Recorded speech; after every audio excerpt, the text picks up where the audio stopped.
ठीक है, तो I am on my hotspot. So Okay, what I okay. Will doing, we are live on Facebook.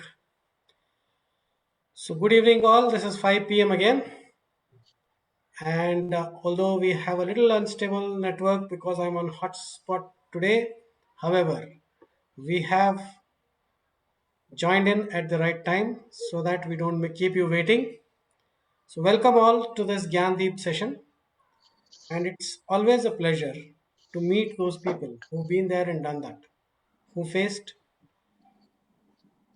situations, who face challenges in life, but those have never been the reason that they would have given up. In fact, they would have been the reason for them to only come out stronger and brighter. And these are the people who give us those tips through their, narrating their stories, through talking to us about what they faced, how they did, what they did. And in that manner, what happens is we pick up those small tips for facing the challenges of life and coming out stronger. And I'm extremely delighted today for with us today we have two really bright stars of such a constellation, and one of them is Mr. Saurabh Asthana, who is going to uh, help us through the moderation today because he knows the part, the guest much better. And Saurabh Asthana Sahab has been one of the pillars for this Gyandeep session to have grown to the level that it has until now. And due to his prior commitments, he wasn't able to join us in most of the sessions, and it is a matter of great happiness that today he would be a part of active part of this discussion today. So welcome, Saravastana sir. नमस्कार दिलीप जी। मेरा And सौभाग्य है हाँ जी, sorry. आज इस deal के online programme में आपके साथ हूं मैं। बहुत अच्छा इनिशिएटिव है, बहुत अच्छा काम कर रहे हैं आप लोग। बहुत ज़्यादा तो नहीं देख पाया लेकिन कुछ एक एपिसोड्स मैंने देखे और जिस उत्साह से लोग इसमें हिस्सा ले रहे हैं बढ़-चढ़ के और जैसा कहते हैं ना एक आम आदमी की कहानी और उसी की ज़ुबानी और सफलता की जो सीढ़ियाँ उसने तय की हैं और उसको जिस हिसाब से आपने इन एपिसोड्स पे बाँध के रखा है, वो काबिल-ए-तारीफ़ है। धन्यवाद सौरभ साहब, और आप भी इस यात्रा के एक हमारे साथी हैं, और हम जानते हैं कि अब जब आप अधिक समय हमें थोड़ा दे पाएंगे अपने व्यस्त कार्यकाल में से, तो हम इसे और बेहतर बनाएंगे. तो अवश्य, अवश्य। इसी बात को अब आगे बढ़ाते हुए हमारे आज के guest lieutenant colonel Ankita Srivastava ji का हम स्वागत करते हैं. एक बहु प्रतिभाशाली विभूति अगर हम कहें तो गलत नहीं होगा इनके लिए, क्योंकि someone who started off as a army officer, पहले तो आर्मी ऑफिसर बनने में जो राह में कंटक आए वो अलग चीज़ें हैं, और उसके बाद एज एन आर्मी ऑफिसर जो कई चीज़ें उन्होंने फेस करी और जिस तरह से उन्होंने अपने आप को उसमें से निखारा. और बड़ी मज़ेदार चीज़ होती है जो भी आर्म फोर्सेस में होते हैं, उनकी ज़िंदगी अचानक बदल जाती है जब वो रिटायर होते हैं या जब उनकी सर्विस पीरियड ख़त्म होती है, और उसके बाद उनका एक एक तरह से रीबर्थ होता है, एक नया जन्म जैसा होता है, क्योंकि हर चीज़ पहले से फिर से शुरुआत करनी पड़ती है. It's like a new beginning.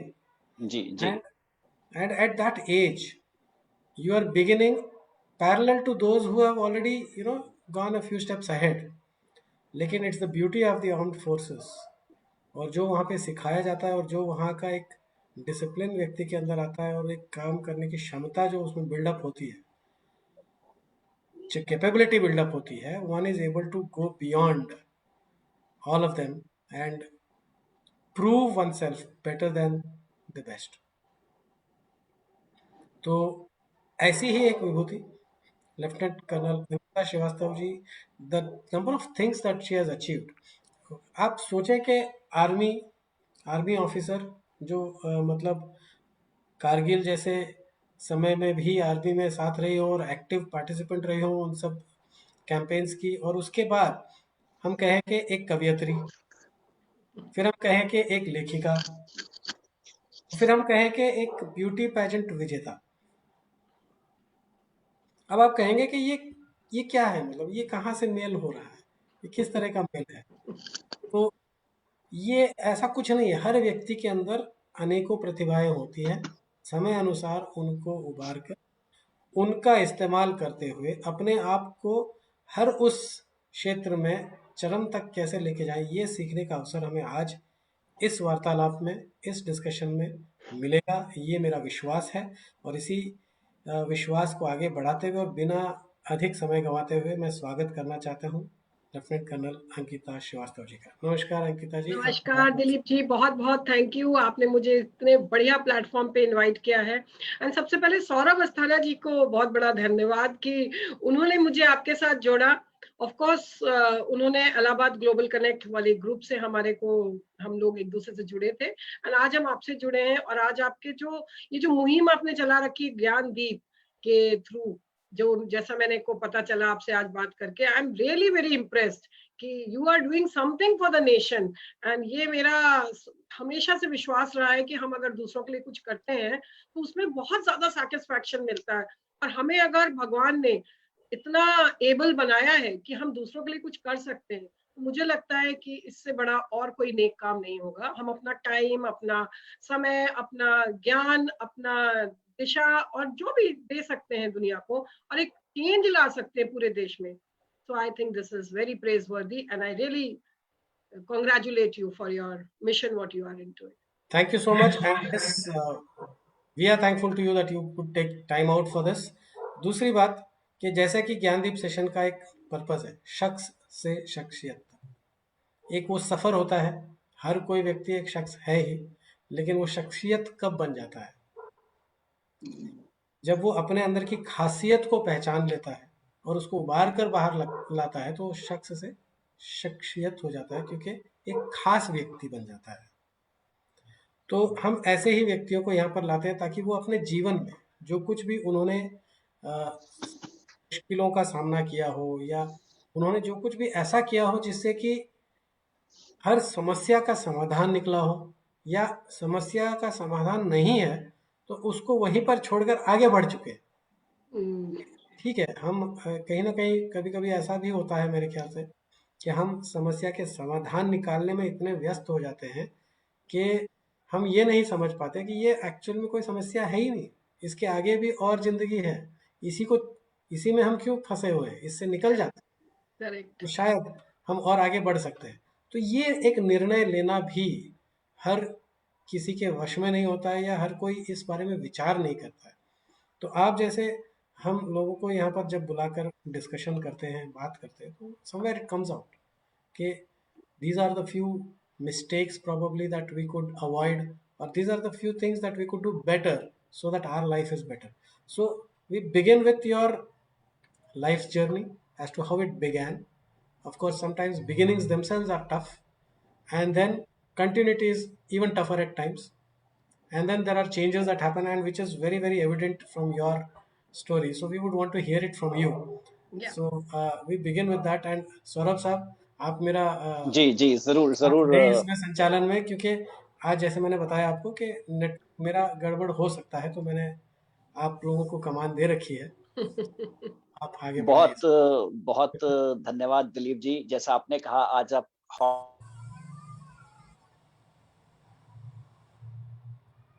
जिंदगी में जिस भी स्पॉट पे हाथ रखती है वो हॉट हो जाता है।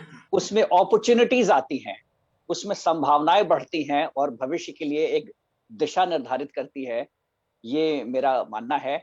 और आज अंकिता जी से हम सुनना चाहेंगे। अंकिता, ये जर्नी आपकी एक मिसाल के तौर पे, आप वहां से शुरू करिए जब आपके स्कूल डेज थे, 9-10 के आसपास, Correct. जिससे कि आज हमारे सुनने वाले कुछ ऑडियंस में बच्चे भी हैं, उनको एक इंस्पिरेशन मिले कि Correct. स्कूल डेज में देखे हुए सपने आगे कहाँ तक ले जाते हैं इंसान को, और कैसे कैसे मुश्किलों का सामना करना पड़ता है, और सच में, और अंत उसका क्या होता है।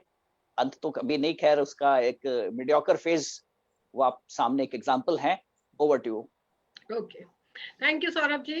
So I am really glad to be here. सबसे पहले मैं सभी ऑडियंस का बहुत बहुत अभिनंदन करती हूँ जो आज मेरे सामने बैठे हैं और जो मुझे सुनना चाह रहे हैं और बहुत एक्साइटेड भी हैं जानने के लिए। तो मैं अपनी जर्नी शुरू करती हूँ तब से जब मैं स्कूल दिनों में थी। पहली बात तो एडमिशन होना सेंट मेरीज कॉन्वेंट इलाहाबाद में, जो कि एक कॉन्वेंट स्कूल था, उसमें बहुत मुश्किल का चीज थी। बट समहाउ मैंने किसी तरीके से एडमिशन पा लिया विद व्हाटएवर। मेरी मदर ने बहुत मेहनत करी होगी मुझे पढ़ाने में उस समय। लेकिन कहीं ना कहीं जब हम स्कूल में तो पहुंच गए, वो स्कूल ही एक ऐसा था जहाँ पे अंग्रेजी मीडियम में ही बात करना, अंग्रेजी मीडियम में पढ़ना, हर कुछ एवरीथिंग वाज इन इंग्लिश। और मैं किसी तरीके से समहाउ, मुझे ना तो इंग्लिश समझ आती थी और ना मैं कॉम्प्रिहेंड नहीं कर पाती थी, बोल नहीं पाती थी, और हिंदी भी नहीं आती थी। एक्चुअली मुझे हिंदी भी नहीं आती थी। और तो जो मेरे एक्सप्रेशंस थे वो बहुत ही एक प्रकार से बोले मेरे पास कोई एक्सप्रेशन ही नहीं था।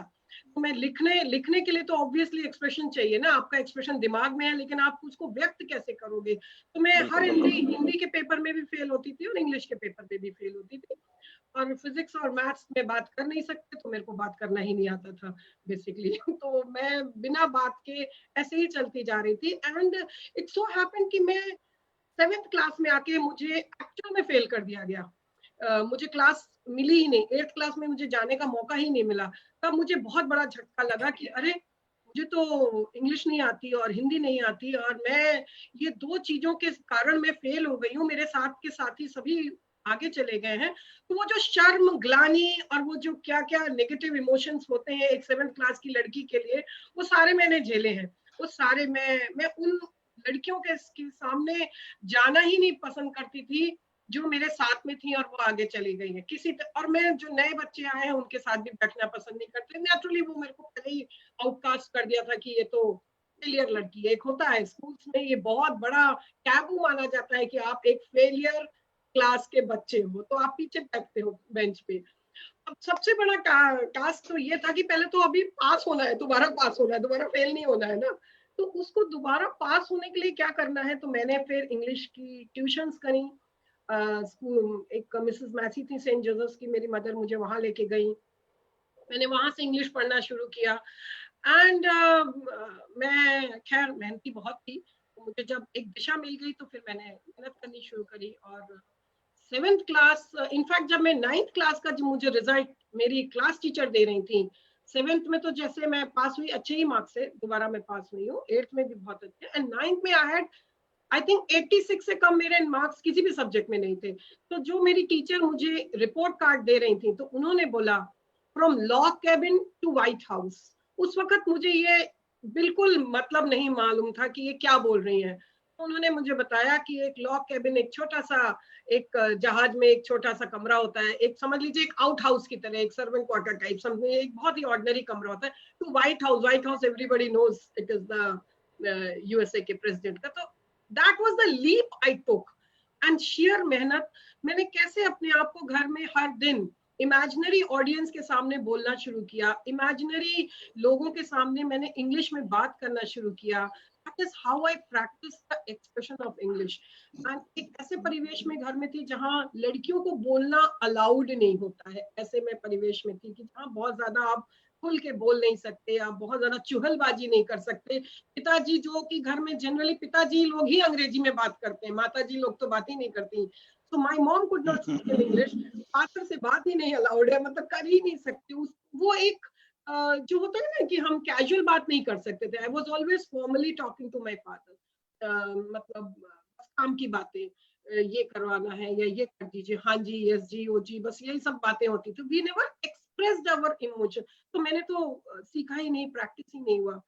सो समहाउ खैर ये जर्नी मेरी चलती रही 9th क्लास में। And I was very keen in sports, लेकिन फादर ने कह दिया था कि नहीं, सवेरे नहीं जाना है प्रैक्टिस के लिए। तो मैं बास्केटबॉल में पार्टिसिपेट करना चाहती थी लेकिन नहीं कर पाई, क्योंकि मैं जिस स्कूल में पढ़ती थी वहां पर 5 प्रकार के लोग ही अक्सर मतलब दिखाई देते थे।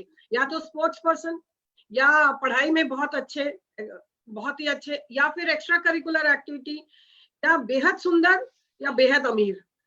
तो ये 5 कैटेगरी के ही लोग जो थे, जो लोगों की निगाहों में आते थे, और मुझे इन 5 में से मैं कुछ भी नहीं थी। और मुझे ये पांचों हासिल करना था। ये मुझे उस वक्त मेरे दिमाग में था कि मुझे बहुत ये सही। पांचों ही हासिल करना है। तो ये हासिल कैसे करते? हर जगह ऑब्स्टिकल्स आ रहे थे, तो स्पोर्ट्स में बोला गया नहीं। तो मैंने ड्यूरिंग स्कूल ओनली, जो भी टाइम मुझे मिलता था मैं स्पोर्ट्स में। लेकिन मजे की बात देखिए, मैं जब 11th क्लास में आई, स्पोर्ट्स में काफी एक्टिव हो गई थी, मेरे ही टांग में एक जैवलिन लग गया। दूसरी किसी लड़की प्रैक्टिस कर रही थी और मैं उसी समय अचानक निकल आई। तो जैवलिन, जो कि एक पूरा पॉइंटेड आयरन का एक क्या बोलते भला ही है हैं जिसको तरह भाला से। बोलते हैं।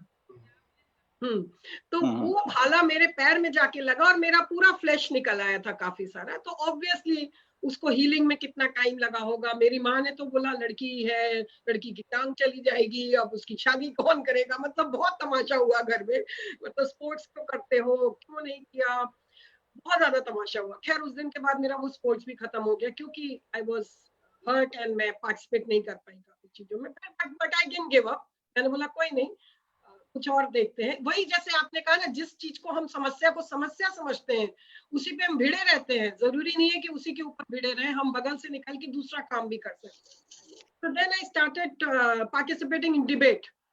सो मुझे लगा मैं डिबेट, अब डिबेट में स्क्रिप्ट लिखूंगी कैसे, आता तो है ही नहीं ना, नॉलेज ही नहीं है, इतना एक्सपोजर ही नहीं है, घर में कोई है ही नहीं बताने वाला। सो मैं अपने क्लासमेट्स की, एक डॉक्टर अभिलाषा खरे हैं इस समय इलाहाबाद में, उनकी मम्मी होती थी। वो आंटी बहुत ही मतलब नॉलेजेबल एंड बहुत ही गुड इन इंग्लिश थी। उनके पास जाके मैं उनसे अपनी स्क्रिप्ट चेक करवाती थी। लिखती मैं ही थी, भाव मेरे होते थे, वो चेक कराती थी, फिर वो मेरे को गाइड करती थी। And that is how I started winning in debate competitions. तो वहां मेरा धीरे धीरे स्कूल में दिखने लगा कि मैं कुछ कर रही हूँ। अभी भी मैं पहुंची नहीं थी वहां पर, इतनी एक्स्ट्रा ऑर्डिनरी नहीं थी, स्कूल कैप्टन नहीं थी मैं, वाइस कैप्टन नहीं थी, कुछ भी नहीं थी, बट हाँ थोड़ा थोड़ा मैं दिखने लगी थी। As luck would have it, 12th के बाद मेरी मदर को इच्छा थी कि मैं सीपीएमटी करूं, और पूरे घर को ही यही थी क्योंकि ब्रदर ऑलरेडी आईआईटी में चले गए थे। तो मुझे कोचिंग में डाला गया और मुझे ड्रॉप कराया गया और बहुत कुछ कराया गया, लेकिन मैं बहुत बुरी तरीके से फेल हुई। मैं सीपीएमटी में भी नहीं सेलेक्ट पाई बिल्कुल। और फिर वही शर्मिंदगी, वही डिप्रेशन और वही पॉइजन पीने की इच्छा कि मतलब मर जाए, अब तो अब कुछ बचा ही नहीं है लाइफ में ना, कि कर क्या सकते हैं, कुछ जिंदगी में अब तो बचा ही नहीं है। अलग घर का जो माहौल होता है ऐसी सिचुएशन में बहुत ही नेगेटिव होता है। और उस जमाने के पेरेंट्स इतने महान नहीं थे कि अच्छा बेटा तू नहीं हुआ तो कोई बात नहीं, कुछ और कर लेना, ऐसा शब्द कभी माँ बाप उस जमाने के नहीं बोलते थे। मतलब उस वक्त तो ये, तुम तो मतलब कुछ नहीं होगा तुम्हारा, तो अब कुछ भी नहीं होगा, अब तुमने तो नाक कटा दी और तुमने तो मतलब पूरा, जैसे कि हम चंद्रगुप्त मौर्य खानदान के बड़े राजा महाराजा थे कि हमने तुम्हारी इज्जत मिट्टी में मिला दी। Something, it used to be very very bad actually those days. तो वो जो अगेन ग्लानी एंड शर्मिंदगी एंड ऑल दैट, बेइज्जती सारी महसूस करके फिर आप कहाँ पहुंचते हो। तो मैं पहुंच गई साइकियाट्रिस्ट के पास। मैंने बोला मैं ना, I want to kill myself because I have nothing to do in my life and मेरी लाइफ एकदम फिनिश हो गई है, मैं डॉक्टर नहीं बन पा रही हूँ। और वहां जाकर जब मैं मेडिकल कॉलेज में गई, इलाहाबाद के मेडिकल कॉलेज में, तो मैंने एक देखा, एक बड़ा बेचारा गरीब सा आदमी रिक्शे वाला, उसकी टांग पूरी कटी फटी थी और खून निकल रहा था। तो मुझसे देखा नहीं गया। मैंने उससे बोला तुम यहाँ क्यों पड़े हो कॉरिडोर में? कहता है कोई मुझे अटेंड नहीं कर रहा। मैं फटाफट दौड़ के सारे दरवाजे मैंने खोल के, मैंने जितने जूनियर डॉक्टर थे सबकी क्लास लगा दी कि तुम क्यों नहीं अटेंड कर रहे हो इस गरीब को या जो भी। तो उन्होंने बोला कि आपसे क्या मतलब, हमारी तो जब ड्यूटी आएगी तब करेंगे। And they were all enjoying चाय। तो मुझे ये नहीं समझ में आया था कि ये क्या कंसेप्ट, क्या, not that I am blaming the doctor, but उनका एक रूटीन होगा या जो भी होगा। तो मुझे वहां रियलाइज हुआ कि मैं एक्चुअली डॉक्टर बनने लायक ही नहीं थी। मैं वो जो दर्द दूसरे का देख पाती नहीं हूँ, तो वो मुझे लगा कि वो मैं अपने अंदर फील करते हैं। जो होता है भगवान अच्छा ही करता है। फिर मुझे उस दिन से बुरा लगना बंद हो गया कि मैं मेडिकल में सेलेक्ट नहीं हुई। देन आई थॉट कि चलो अब कुछ और करते हैं, कुछ और करेंगे। फिर बीएससी का एंट्रेंस एग्जाम हुआ, तो फिर मैंने वहां पर टॉप किया उस एंट्रेंस एग्जाम में, और हमारी फोटो अखबार में आई, नॉर्दर्न इंडिया पत्रिका में। तो हमें लगा चलो हम कुछ है। तो लोगों ने थोड़ा सा महसूस किया कि हाँ भाई ये कुछ है। उसके बाद भी लेकिन चूंकि एक्सप्रेशन की कमी बहुत ज्यादा थी मेरी लाइफ में, और हम सेंट मेरीज कॉन्वेंट में हमें बोलने का भी अवसर नहीं दिया जाता था, तो मेरे अंदर जो पेट के अंदर, मैंने ऐसा लिखा भी था कि मेरे इंटेस्टाइन में सारे शब्द घूमते रहते थे। मैंने धीरे धीरे उनको पेपर पे उतारना शुरू किया। जैसे ही मैंने ग्रेजुएशन शुरू किया मैंने, और फिर मुझे था कि वो लोगों तक पहुंचे कैसे। अब पहुंचे कैसे तो मैं AIR रेडियो स्टेशन में साइकिल चलाकर जाती थी। वहां पर युवावाणी प्रोग्राम था एक, उसमें मैं अपनी कविताएं पढ़ती थी और मुझे मात्र शायद 35 रुपए या 75 रुपए कुछ मुझे मिलते थे, जिससे मैं आके अपने क्लास में सबको ट्रीट देती थी और सबसे बताती थी, तो लोग मुझे तारीफ करते थे। मुझे बड़ा मजा आता था कि मेरे को लोग कुछ इम्पोर्टेंस दे रहे हैं। तो एक शायद मेरे अंदर वो क्राउड में से अलग होने की जो इच्छा शायद बचपन से थी, वो अब धीरे धीरे निकल के बाहर आ रही थी। खैर ये एक चलता रहा, एक्सप्रेशंस को मैं निकालती रही।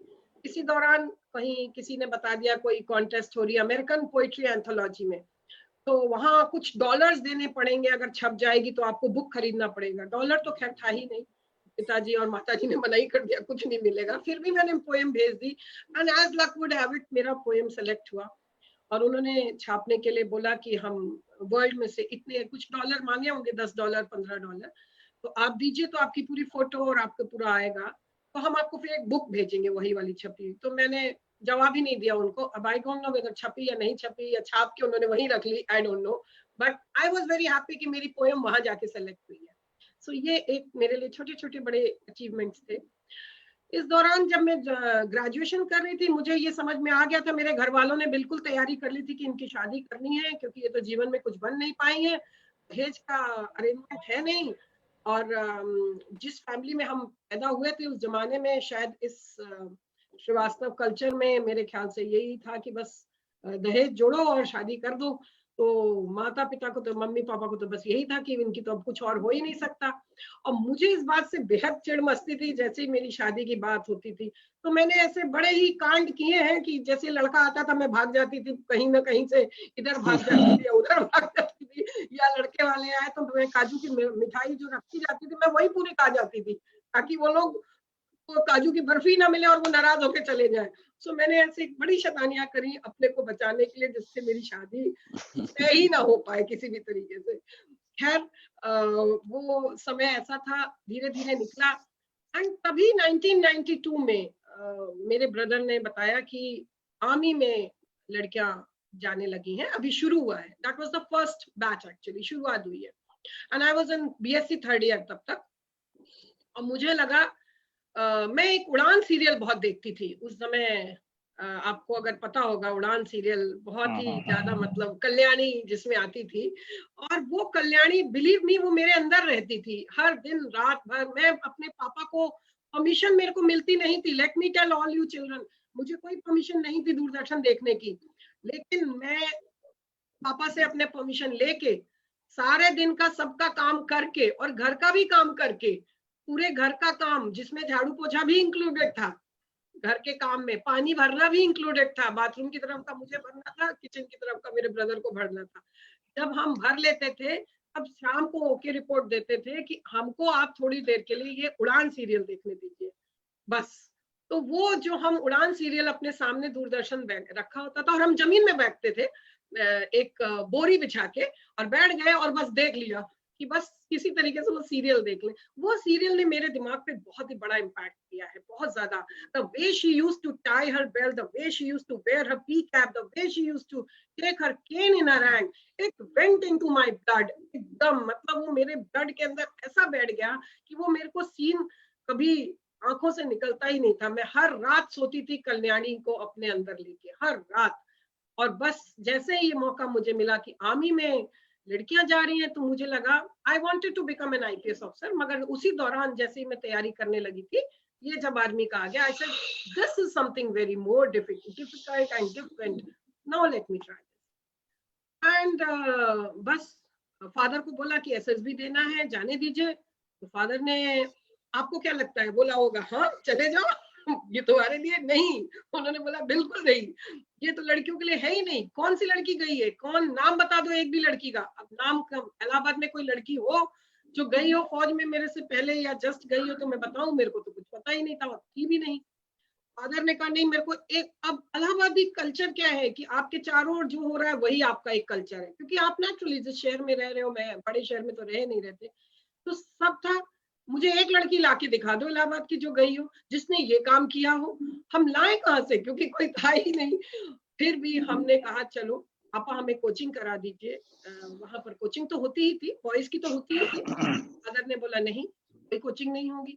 हमने बोला हमको आप दौड़ाने के लिए, रोज सवेरे दौड़ने के लिए कहीं ऐसी जगह ले चलिए, क्योंकि let me again tell you, Allahabad culture did not allow anybody in those days की लड़की को अकेले भेज दो, तुम सवेरे दौड़ आओ ट्रैक पैंट पहन के, ट्रैक सूट पहन के, या कोचिंग में चले जाओ। कोचिंग में भी माता पिता कोई ना कोई एक जरूर लद के जाता था, या साइकिल पे, मेरे पापा तो रिक्शे में, मैं रिक्शे में, पापा साइकिल पे, पीछे पीछे एस्कॉर्ट करते थे। Literally I am telling you, escort करते थे।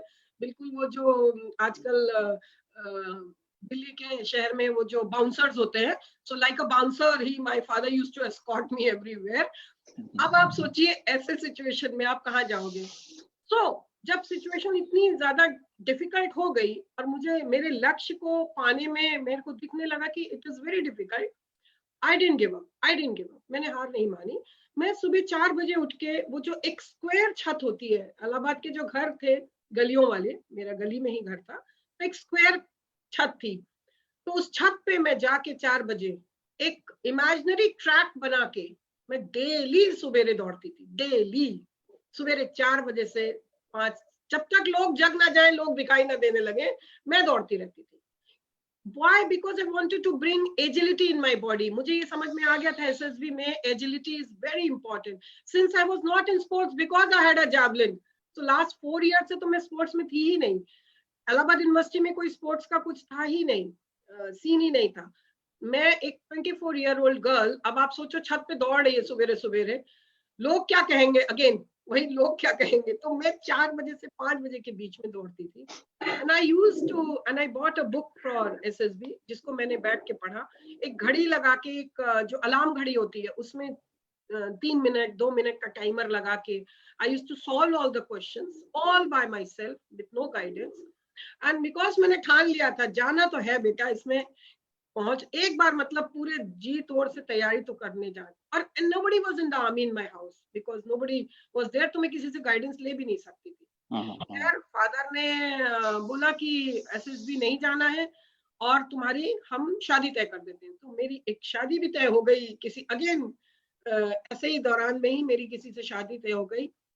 तो मेरे को बोला गया कि नहीं आप ये नहीं करोगे, and it was very difficult for me to convince my father because हम बोल नहीं पाते थे उस समय।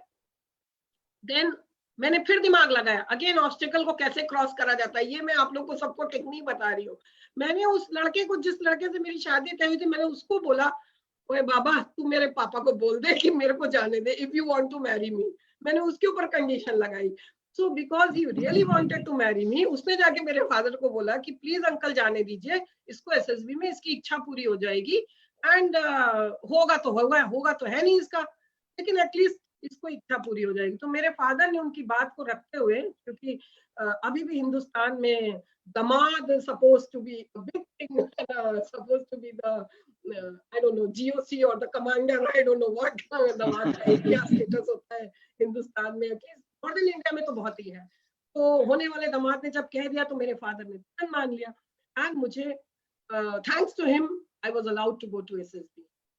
And मेरे not go to SSB, my father took me to SSB। अब फादर का ये था, आप किसी से बात नहीं करोगे ट्रेन में, और आप किसी से स्टेशन में कभी कहीं बात नहीं करना है। क्योंकि मैंने कभी किसी से बात करी भी नहीं थी, तो मैं फादर के साथ बगल में बैठी हुई भोपाल रेलवे स्टेशन में बैठी थी, जहां पर 200 लड़कियां हर एक शहर, पूरे पैन इंडिया से आई हुई थी, हर शहर से, बड़े बड़े शहरों से, छोटे बड़े सभी शहरों से। I was only from Allahabad, और सभी ने मुझ पे देख के हंसा। एवरीबडी मॉक्ड एट मी, क्योंकि मैं अपने फादर के बगल में बैठी थी, वो सब बिना अपने पेरेंट्स या गार्जियंस के आई थी SSB देने भोपाल में। 200 लड़कियां थी उस समय स्टेशन पे। मेरे फादर ने इतना भी परमिट नहीं किया था कि मैं किसी लड़की से भी बात कर लूं। मैं अपने फादर को गुस्सा ना हो जाए, क्योंकि वो वापस ले जाते मुझे, अगर वो गुस्सा हो जाते तो कहते तुम घर चलो, तो उनको नाराज ना करूं, तो मैंने पूरे टाइम ऐसे उस बुक में अपना सर डाल के बैठ के पढ़ती रही या एक्टिंग करती रही, आई डोंट नो, बट कुछ मतलब बुक में ही देखती रही बेसिकली। तो लोगों ने मेरा बड़ा मजाक बनाया कि ये लड़की अपने को सोचती है कि ऐसे लड़कियों का क्या सिलेक्शन होगा, ये आर्मी ऑफिसर बनने आई है।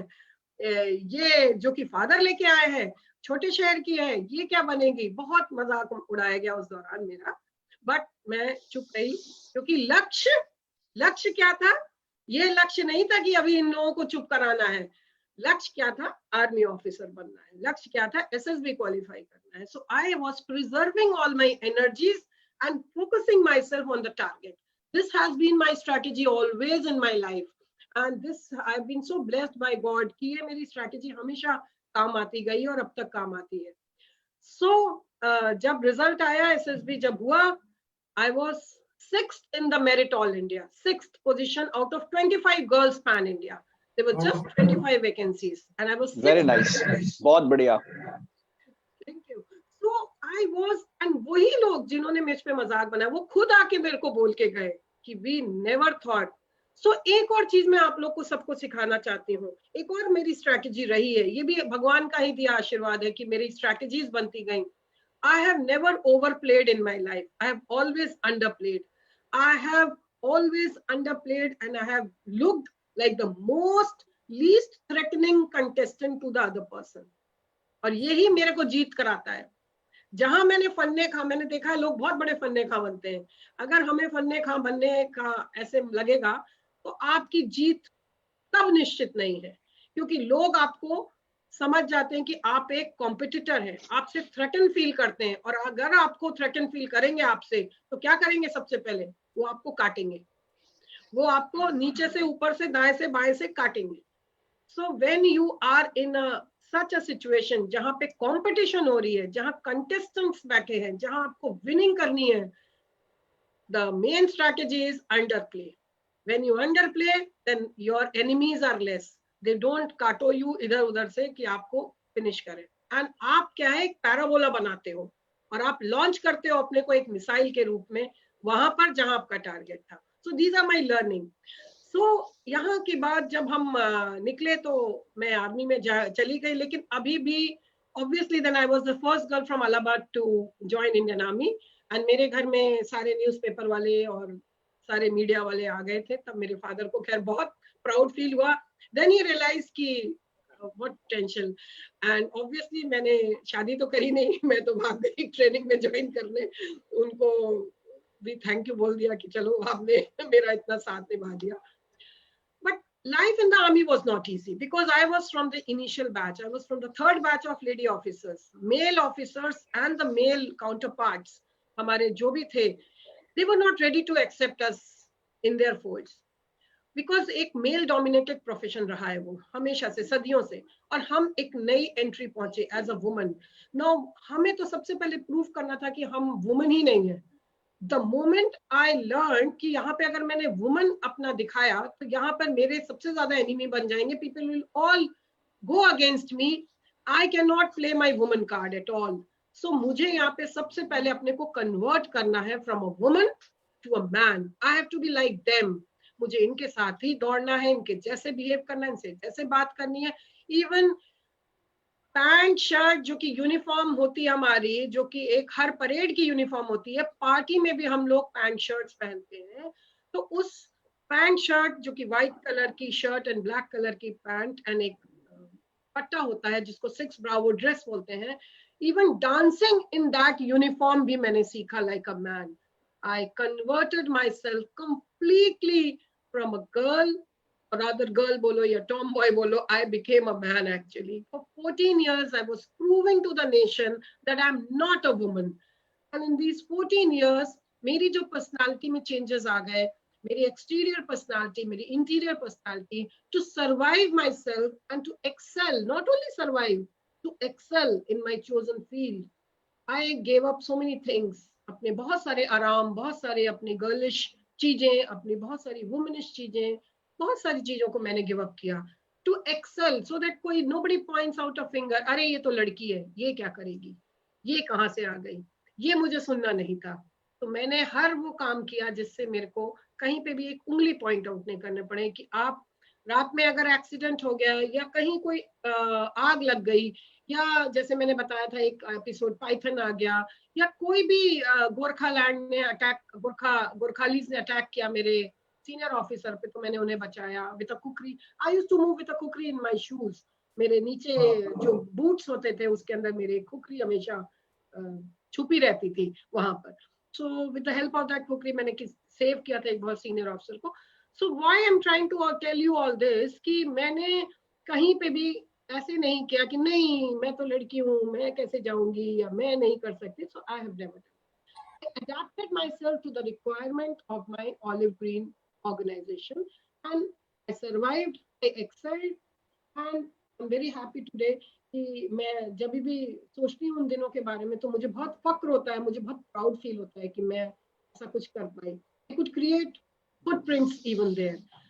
And then second, I was, since मेरी writing already शुरू हो गई थी तो मैं धीरे धीरे कुछ कुछ लिखती रहती थी, not in the army, but मैं ऐसे ही लिखती थी। जब आर्मी खत्म हुई, जैसे कि दिलीप जी ने कहा, आर्मी खत्म होने के बाद एक रीबर्थ हो जाता है। और आर्मी खत्म भी क्यों हुई? क्योंकि 14 साल ही लेडी ऑफिसर्स के लिए एक टेन्योर था। आज आ गया है परमानेंट कमीशन का वो, लेकिन तब नहीं था। तो 2008 में मेरी आर्मी की लाइफ खत्म हो गई। अब मेरे पास सबसे बड़ा चैलेंज था, मैं तो मैन बन चुकी थी, अब सिविल वर्ल्ड में आके how will I survive like a man? यहाँ कौन सुनेगा मेरी मैनली आदेश, manly style of talking, walking, dress up, everything. I was again misfit. अब मैं सिविल वर्ल्ड में मिसफिट हो गई। अब मेरे लिए हरक्यूलियन चैलेंज था, टास्क था। या मैं अपनी मैस्कुलिन पर्सनालिटी, जो मैंने स्यूडो मैस्कुलिन पर्सनालिटी एक्वायर करी थी, उसको चेंज करके पहले मैं वुमन बनूं। अब ये कैसे बनूं? And I was definitely under depression because from somebody to nobody, I became from somebody to nobody within a span of no time. तो मुझे लगा मुझे कुछ बहुत ही चैलेंजिंग काम करना है। अभी चैलेंजिंग काम कहाँ से ढूंढो, क्या करो? बच्चे भी बहुत छोटे थे उस समय। I was 38. So that is the time भगवान ने कोई एक नया अपॉर्चुनिटी दी। और अपॉर्चुनिटी यस आ भी जाती है, कई बार हमें अपॉर्चुनिटी पकड़नी भी पड़ती है। तो तनिष्क ब्यूटी पेजेंट इलाहाबाद में हुआ और मेरी मदर ने कहा भाई, और मदर को क्या था कि भाई उसमें गोल्ड पेंडेंट मिलेगा जीतने वाले को और गोल्ड कॉइन्स मिलेंगे, तुम जाओ तुमको मिल जाएगा। मदर का ये था कि चलो शायद ये, मुझे लगा ये क्या मैं कर रही हूँ, मुझे नहीं करने का मन था। बट देन आई सेड चलो लेट मी सी है क्या ये दुनिया, क्या है, शायद ये मेरा एक पहला स्टेप होगा वुमन को अंडरस्टैंड करने का, because I was totally out of that womanly touch. तो वहां जाके जब मैंने देखा, वहां अगेन इतनी खूबसूरत ladies, well dressed up, well groomed, beautiful ladies, all married ladies from all walks of Allahabad में, जो बड़ी पर्सनालिटीज थी, टीचिंग फैकल्टीज में से थी, डॉक्टर्स थे, इवन लॉयर्स थे, हाउसवाइफ्स भी थी, बहुत सारी, but everybody was looking very nice and very beautiful, very well groomed. और वहां पर मैं उस स्टेज पे जब चढ़ी हूँ तो मुझे ना तो चलना आता था, ना महिला की तरह खड़े होना आता था, मुझसे बोला भी गया। मैं एक दूसरे को देख के कॉपी कर रही हूँ कि ये कैसे कर रही है, ये कैसे कर रही है। It was fun, it was just fun. मैंने कहा चलो ठीक है देखते हैं। बट ये पूरी प्रोसीजर जब खत्म हुई एंड एक एक लेवल के बाद मैं जीतती चली जा रही थी, एक लेवल दूसरा level. I think my confidence was my main this thing, क्योंकि जो मुझसे क्वेश्चन पूछता था मैं घबराती नहीं थी और मैं फटाफट आंसर देती थी। तो वो कॉन्फिडेंस ही मेरे को लास्ट राउंड तक लेके गया। एंड जो लास्ट राउंड में 5 शॉर्टलिस्ट हुए थे, फाइनलिस्ट, सेमी फाइनलिस्ट हुए थे, फाइनलिस्ट थे, मतलब 1 वाज द विनर एंड 5 थे, उसमें से उनको विनर डिक्लेयर करना था। उन्होंने सबसे एक ही कॉमन क्वेश्चन पूछा, how are you feeling today here? तो जो फर्स्ट लेडी थी उसने बोला I am very grateful to my husband, किसी ने बोला I am very grateful to the organisers, किसी ने बोला I am grateful to God, ये सब कुछ कुछ करके बोला। तो मुझे नहीं समझ में आया कि मैं क्या बोलूं, सबने तो सब कुछ बोल दिया सबके लिए, अब मैं क्या नया बोलूं। आई was the 5th one. So I said, I am so happy to meet so many women of substance today here, that I can learn something from each one of you today. And I am grateful to all of you to having accepted me today. And आप लोग को नहीं पता होगा लेकिन मैंने आज हर किसी से कुछ ना कुछ सीख के जा रही हूँ, और ये मेरी लाइफ में एक बहुत बड़ा अचीवमेंट होगा। The moment I said this, so I was declared the winner of that Tanishq beauty pageant and crown and pendant and everything. Then all media and everybody and सारे कुछ मैं छा गई उसी समय। वेरी नाइस, बहुत बढ़िया। एक चीज अंकिता जी ये पूछना चाहता हूँ, ये बहुत अच्छा एक मोमेंट रहा होगा आपकी लाइफ में, बहुत यादगार पल रहा होगा। और क्या आपके पेरेंट्स वहां मौजूद थे इस कॉन्टेस्ट में? नहीं, उस समय नहीं थे, और किसी को उम्मीद ही नहीं थी कि मैं जीत के आऊंगी, तो कोई गया ही नहीं था। हस्बैंड को मैंने बोला यार ले चलो मुझे जरा, तो माय हस्बैंड का जवाब था यार you are an officer, you can drive the vehicle, why are you acting like a typical lady. अब मुझे लगा, मेरे ईगो को थोड़ी सी बोला क्या यार मैं क्यों बोल रही हूँ, मैं कहा चलो मैं ही उठा के गाड़ी। मगर जब मैं जीत रही थी और जब मैं प्राउड हो रही थी और जब इतने मीडिया वाले मेरे को घेर चुके थे, और जो वो मोमेंट था उस वक्त मुझे लगा कि मेरे घर से कोई होता तो मुझे अच्छा लगता। लेकिन मैं कभी भी किसी भी चीज को नेगेटिव नहीं मानती हूँ, मैं ये मान के चलती हूँ, मेरा मानना है ठीक है यहाँ नहीं है कोई बात नहीं, शायद वो यहाँ होते तो मैं शायद थोड़ा सा अनकंफर्टेबल होती, मैं इतनी बिंदास नहीं बोल पाती। So I always see good thing in every situation. ये कुछ अगेन भगवान का ही आशीर्वाद है। I never take anything as a negative thing in my life. तो उस वक्त तो खैर बहुत अच्छा लगा। एंड नेक्स्ट डे मैं जब सारे न्यूज़पेपर में again I was there in all the newspapers, so it was a very happy feeling, everybody was happy। फिर हम गए, वहां एक छोटी सी शॉप थी कचहरी के पास जहां पर हम, मेरे बच्चों ने कहा कि आपने मम्मा जीत लिया है, बोथ माय बॉयज, प्राइज, आपने हमें तो कुछ दिया नहीं। तो हमने बोला चलो हम तुम्हें भी कुछ दिलाएंगे, तो हम उनके लिए कुछ गन वगैरह ले रहे थे दुकान में, और वहां एक ग्लैडरेक्स मैगजीन पड़ी हुई थी, तो मैं ऐसे ही उठा के देखने लगी और उसमें ग्लैडरेक्स मिसेस इंडिया का फॉर्म था, तो वो मैं घर लेके आ गई। And I happen to discuss with my husband, 2 दिन का समय था, 3 दिन में वो फॉर्म पहुंचना था। तो हस्बैंड ने कहा जॉब तो तुम खाली हो, क्या करना है, तुम घर में ही हो, and I am sure you will enjoy, जाओ घर में सबको डंडे लगाती रहती हो, सबको काम पे चढ़ाती रहती हो, और यहाँ पर तुम परेशान, इसलिए go and enjoy, if you get it fine, why not। and my husband is very nice, he has always supported me in everything, he is an Air Force officer, so he understood all my जो मेरी उस दौरान मेरी journey रही army में, तो हमारी नोकझोंक भी रहती थी एयरफोर्स आर्मी को लेके, but he has been a very supportive husband, and we were like two good officers rather than husband and wife, we are always like two good officers। दोनों ही, मतलब I of course consider him a senior officer, so he is like my CO and I am his 2IC, so हम कभी भी husband wife की तरह हम लड़ भी नहीं पाए, और हम कभी भी हस्बैंड वाइफ बिहेव नहीं करते, हम हमेशा as a senior officer and a junior officer, subordinate जो भी बोले, उस एक टीम वर्क की तरह हमारा एक वो है, ग्रुप है। सो नाउ ही सेड कि ठीक है, तो अगले दिन हम पहुंच गए। एंड होम कैसे पहुंचा, दिलीप जी आपको सुन के बहुत मजा आएगा।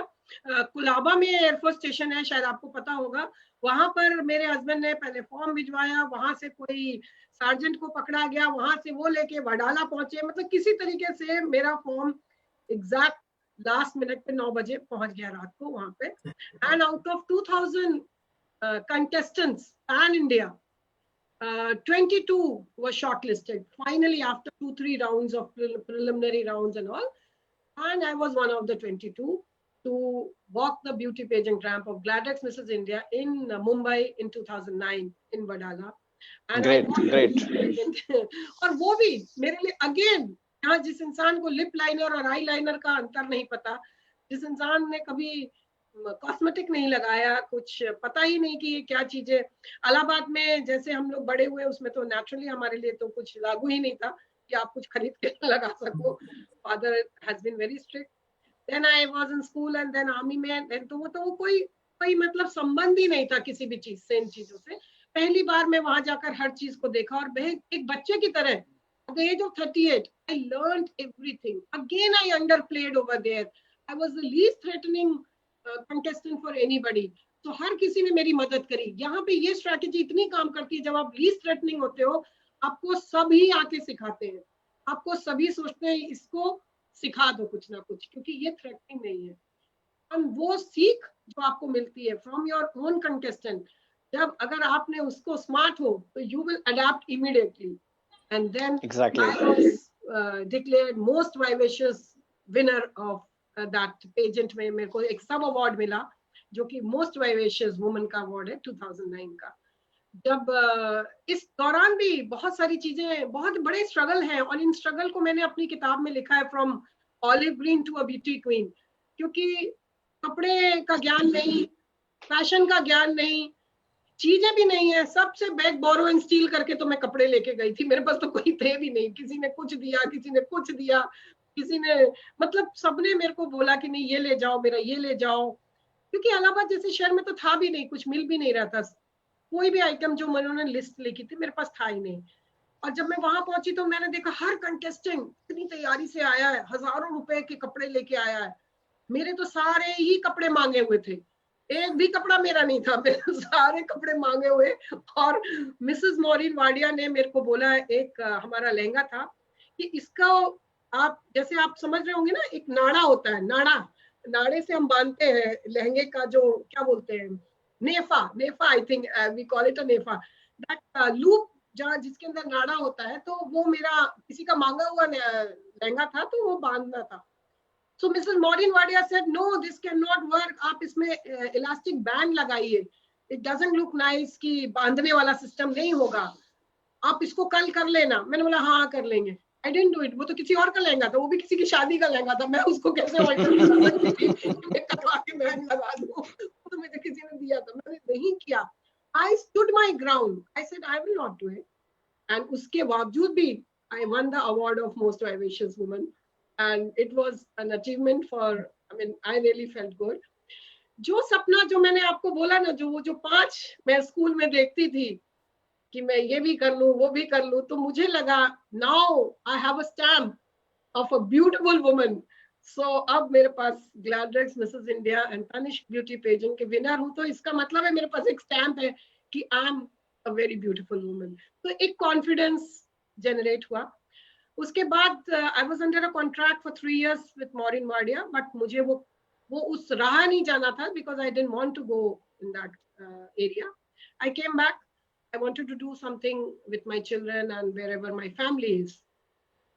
फिर मैंने एक जद्दोजहद शुरू करी कि अब एक और चीज हो गई, when I am part of मैं इंडियन एयरफोर्स की, मैं as a wife of an air force officer, अब वहां जो लेडीज थी, अब मैं चूंकि इतनी एक ब्यूटी पेजेंट की विनर और वहां से आ रही हूँ, now most women started feeling threatened from my personality.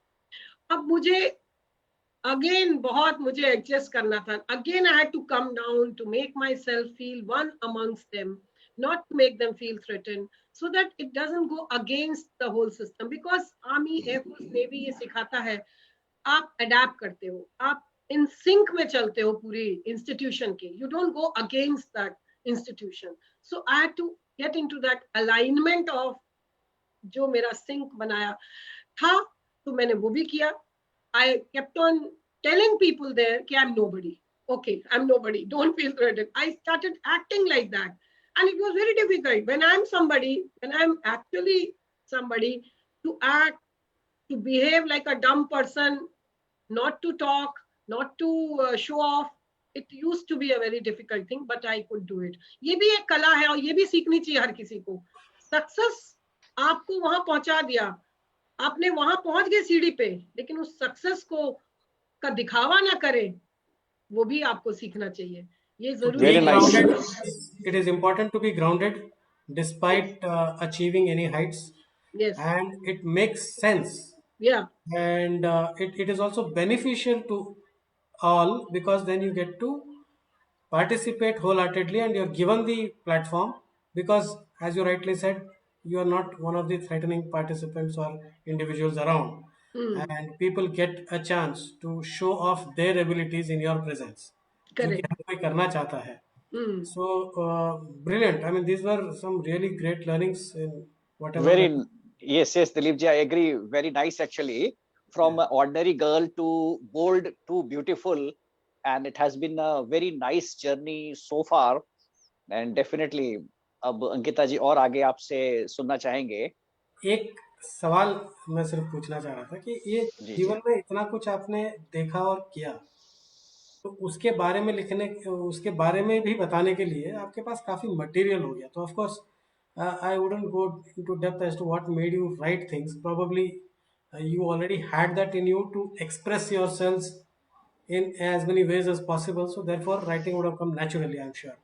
तो किताबें भी बन गई, hmm, but what is interesting in what I've read about you is about the poems. Yeah. There is an anthology of about 101 poems, if I'm not. Correct. 101 poems, and then there is also something that you write regularly, which is fun based, Hmm. right? Which is about बिल्कुल. fun in life. Yeah, fun in So life. these are two things uh, that again are contrasting. Hmm. अगर हम poetry की बात करें तो कहते हैं कि जहां ना पहुंचे रवि वहां पहुंचे कवि. जी You ji. write a lot in a few sentences. Correct. मैं हमेशा इसका पक्षधर रहा हूँ कि मुझे कविताएं हमेशा ज़्यादा अच्छी लगती रही है. और एक कन्नड़ भाषा में एक लाइन है कि गद्यम वद्यम पद्यम हृदयम. क्योंकि Hmm. गद्य जो है वो मार डालता है, उसको पढ़ना इतना बोरिंग होता है. और Hmm. अ, जो पद्य है Hmm. वो उतना ही आत्मीय होता है, खुश कर देता है. Correct. तो ये हमेशा मतलब मेरे साथ वो एक लाइन रह गई है. और कुछ कुछ छोटी मोटी कविताएं मैंने भी लिखी हैं जो मैं अपने संकलन में अपने पास रखता हूँ. मैंने उनको कभी जाहिर नहीं किया है.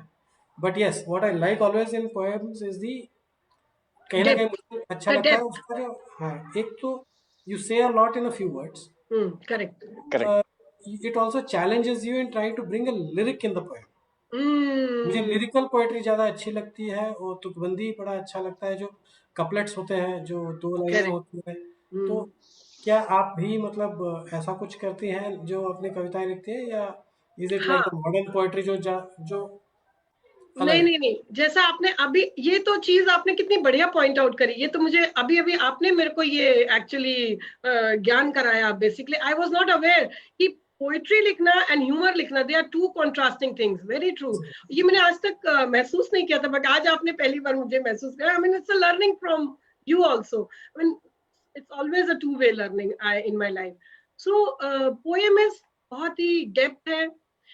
वो मुझे लगता है पोएम दिल से लिखते हैं, और ह्यूमर में दिमाग से लिखती हूँ. मुझे ऐसा लगता है. और शायद मेरे हाथों में ये लकीरें ही हैं कि मैं हर चीज कंट्रास्ट 180 डिग्री ऑपोजिट काम करती हूँ. शायद मुझे ऐसा लगता है, और मुझे बहुत मजा आता है इन दोनों को एक्सट्रीम में जाने में. तो बड़ा इंटरेस्टिंग है. अगर किसी चीज़ को क्लियरली देखना है तो कंट्रास्ट लाना ज़रूरी होता है. अगर आपने हाँ. गौर किया होगा, if there correct. Is something that has to be जो एक्सट्रूजन टाइप, जो एक उभर के दिखने वाली चीज़ अगर हो, तो उसमें हाँ, कंट्रास्ट आवश्यक होता है. तो कॉन्ट्रास्ट सही, करेक्ट आपने करेक्ट करेक्ट. बहुत सही बोला. I think contrast. कहीं और ना कहीं शायद शायद इसीलिए मैं क्राउड से अलग दिख जाती हूँ, क्योंकि मैं कॉन्ट्रास्ट वाले काम बहुत करती हूँ. एब्सोल्युटली. तो वो जो आपने कहा कि you know having a mild background, hmm. But वो माइल्ड बैकग्राउंड पर जब ब्राइटनेस आता है तो वो हम्म. अपने आप it is visible to all, so you don't have to put an extra effort to do that. So correct. wonderful learnings throughout what you have said. And समय जो है 1 घंटे की तरफ अग्रसर होता हुआ कब वो निकल गया समझ में नहीं आया, पता भी नहीं No, चला. we can stop here. We can stop. We No, can have another session. instead of stopping, I think Saurabh sir had a question there. Yeah. Okay, all this Uh, so far. exactly. So quickly we'll wind up from that till now. Your journey in just 5-6 lines, and then in 2 lines, clear message to youngsters. Have a target. Observe your environment. Work out whatever obstacles that are coming. If you cannot leap the mountain of struggle, like there is a mountain. Suppose this is an obstacle. It's a mountain in front of you. If you cannot leap like a tiger and cross that mountain, become a snake. Crawl, and just crawl and cross that mountain. And make yourself like a catapult. जो गुलेल होती है, अपने आप को गुलेल में रखो, उस पत्थर के जैसे, और उस पत्थर की तरह अपने को लॉन्च करो. और वहां जहां पहुंचोगे वहां जरूर फुटप्रिंट्स बनेंगे, क्योंकि वहां हर इंसान कैटापुल्ट से नहीं आता है. लोग दूसरे रास्ते से आते हैं. कैटापुल्ट में वो पत्थर बनो और अपने को लॉन्च करो. That is how. I would like to sum up in the same way that you had summed up and you had sent the text. It's very interesting the way you have put it across. So, Saurabh sir, it's fine. I will just read through that because it Please, makes please. great learning for just reading through that, and it Mhm. also summarizes effectively जो भी हमने अब तक बात की है, right? Ji ji. So, and I read this as a quote. an ordinary looking below average student born in a lower middle class family, desired to be an eagle, started as a tortoise. Yeah. The tortoise transformed into a rabbit as she turned poet, sportsperson, and a debater. She next turned into a deer. Her lope had begun. She featured in the local newspaper for having topped the university entrance test. Her poems got published in newspapers, magazines, and were broadcasted on All India Radio. Her poem got selected for American Poetry Anthology. The deer catapulted into a horse. When she became the first girl from Allahabad to get selected in the Indian Army. She commanded the men in uniform in drill PT parade and was involved in providing support during Operation Kargil and Operation Parakram. Having walked through the deadliest areas and having been trained to fire all types of weapons, ranging from pistol, AK-56 carbines, LMGs, rocket launchers, and hand grenades. During her military training, the tough lady officer made an impact of being a pioneer in every unexpected arena she entered. Thus, in the course of journey, transfiguring the galloping horse into a tiger.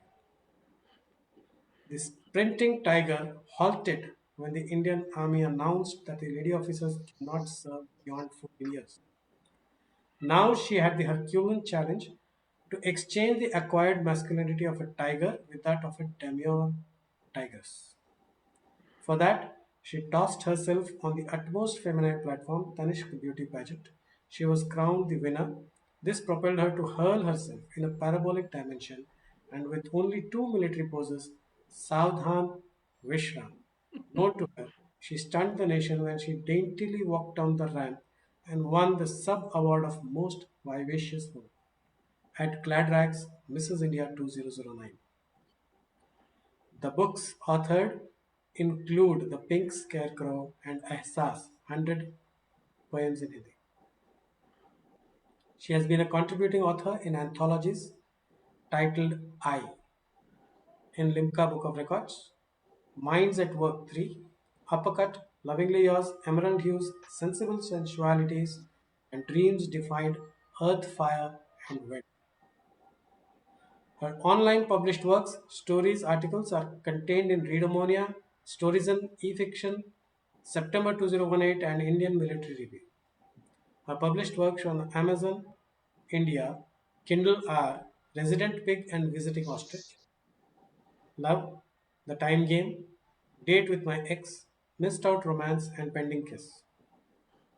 She is an active contributor of hilarious experiences from her army life on Facebook group Humor in and Out of Military Uniform and Allahabad Global Connect. Awards won by her are SBI Excellence Womenergy, Tejaswini, Best Author, Veer Virangana, and Best Security Officer SBI Ahmedabad. She has now turned into an entertaining, motivational speaker who infuses doses of positivity, the trademark style of humor-laden tactics of survival in any kind of circumstances. Lieutenant Colonel Ankita Srivastav, veteran, a real example of blood and sweat being used in making of a tigress that has a flying eagle inside, truly a legend. Thank you so much, ma'am. I wanted to do this, I wanted to read this, but I thought if I would do it in the beginning, it wouldn't carry all the meaning that it would at the end, and therefore I saved the best for the last. So So brilliantly you have planned it. I'm Yes. really touched. I'm really honored.